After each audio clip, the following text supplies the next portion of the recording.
The funeral service of 7 learners who died in a crash last weekend in Rietpan village near Zeerust in the northwest is underway. The learners were killed on their way from a soccer match when the driver of the truck they were traveling in lost control of the vehicle. The truck then crashed into a tree and overturned. The 25-year-old driver has been arrested and is facing charges of culpable homicide, reckless and negligent driving, as well as driving without a driver's license.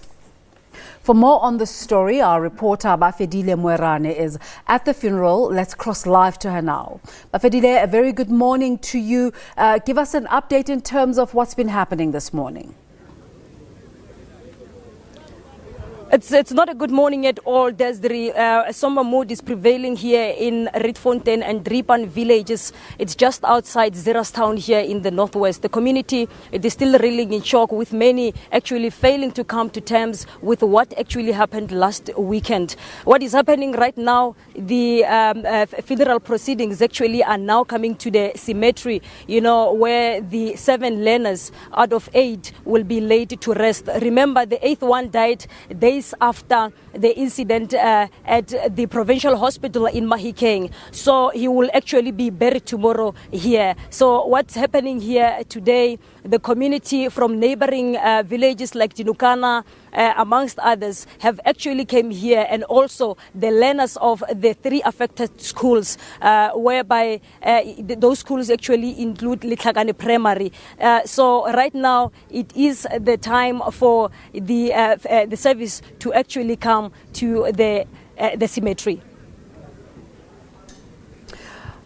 What are people getting counselling? This is quite a sad story. Has government or officials made any arrangements for counselling?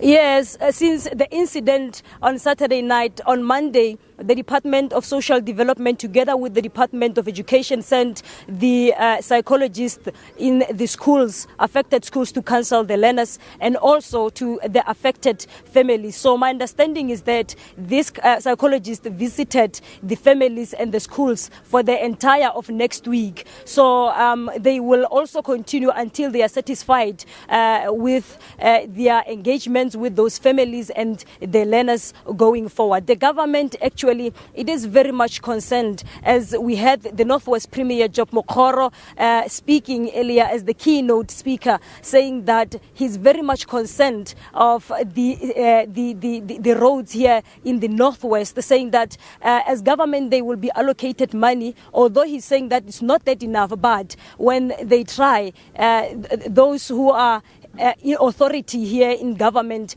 they actually divert the money instead of fixing the road, and of which that actually lead to the fatal incidents that are actually happening. Thank you so much for that update. Bafedile Moerane there bringing us that update.